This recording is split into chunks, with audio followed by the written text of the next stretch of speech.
I really believe kamo way kamo gapati sa Trinity, kami gapati sa Trinity.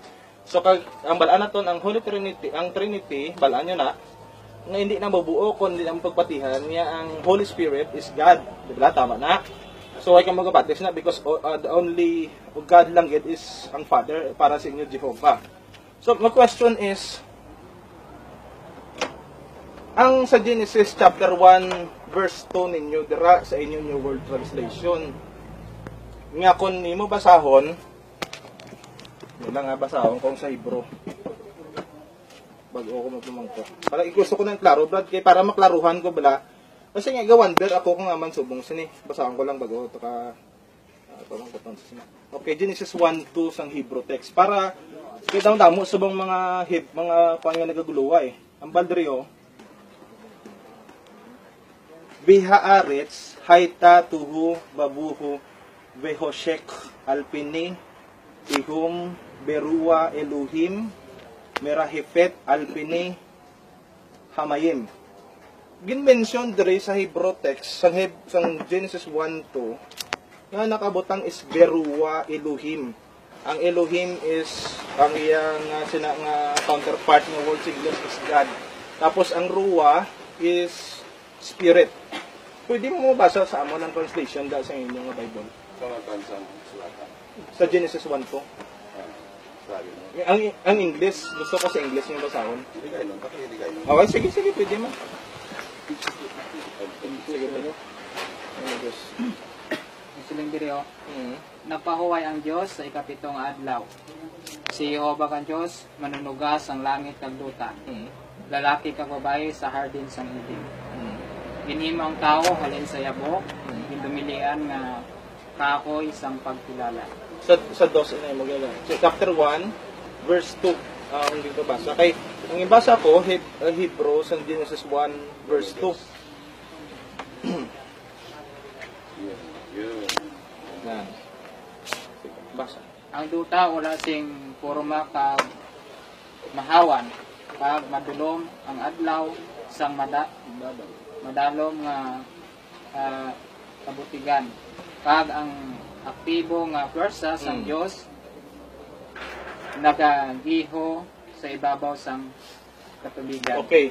So ang nakabutang dira is active force kung sa English tama ang translation sina aktibo nga pwersa active force aka mo na sa English ninyo Nang pamangkot kun basa kag gina is ruwa dire. Nga ang translation sa nakalabanan sa English is spirit. Di ang question is ginagamit nyo ina ang inyong Bible always mang pambalay-balay kamo ka magtudlo kamo. Ang pamangkot do is nga man nga gin-translate ninyo ina, gin-translate ina sang Watchtower Bible Society kag ginagamit naman ina. Nga man nga naka-translate ina gara nga active force ang ruwa nga Hebrew text. Nga man instead sang spirit or wind nga man nga active force siya. Man ang gusto ko ipamangkot sa inyo. Ang kamukha niya ako na pamangkot kasi mostly ang English nga translation, ang mga kilala nga, ang mga kalabanan sa mga dumudamo translation, may King James, may NIV, may NRSV, may RSV, may NIV, may inang American Bible. Kalabanan sa ilang translation, spirit, nga man ang inyo lang yung Bible, ang nag-translate ya sang active force. Di kaya ang paghangop sila ng kasulatan, hindi na siya kusog. May mapakita kamo sa akon nga Hebrew lexicon nga napapamatuod nga ang meaning sang ruwa active force. So ang sabta ko mamangkot sa imo nga research. Nga ma-interpretar mo kanina. Hindi interpretation.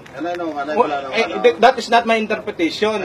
Ang sagin basa. I am asking Brad, may mapakita kamo sa akon nga Hebrew lexicon or Hebrew dictionary nga ang meaning sang ruwa is active force. May pakita kamo sa akon.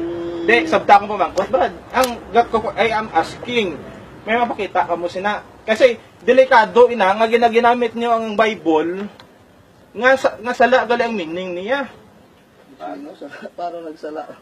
Pamatod din na sa akon. Kung hindi sala ang tama, ipakita nyo sa akon. So, ang ginahambalan ta dira nga ginpagawa mo ng inang spirit, person. No, way pantasya da ang ginakuha ko ya ang pag-translate. Kasi di ba gina-claim na halos ang saksi ni Uba nga ang inyo translation, sakto ina siya nga translation from Hebrew to Greek. Di ba kay ang Old Testament, ang original text niya is Hebrew, ang New Testament Greek. My question is, nga man sina nga particular verse nga ang nakabutang sa original text Ruwa, nga man nga gin-translate ninyo as active force instead of spirit. Ano translate ang watchtower. So ang tama na ila pag-translate, Brad? questionan mo sila kung hindi. Hey, but saying anon, hindi gali ka mo sina sang sigurado. Yung Hindi sila laga. mo ning kwan, pangod in support na sa iman nga no. So then, nga panudlo nga kasulatan inang active force. inang spirit Oo. is not a person. Hindi, wala pa tayo sa person. Wala pa tayo sa person gestorya. My question is, it's very clear. My question is, why nga maging translate ninyo? Wala pa tayo sa person. Hindi ko magkatoto, anay. My question is, kita magkuhan sila. so hindi nyo kaya sabton. Hindi amo Delikado na ginagagamit ka mo sang Bible nga sa translation. Ito, doon pa na sa tao. Ay, therefore gali gagamit ka mo sang Bible, hindi ka mo sigurado. Hindi kita mag-discuss na ano. Hindi kami sinano. Ang amon lang kung ano. O, Rio, di lang Okay na lang yeah, kita pare Hebrew lexicon, no?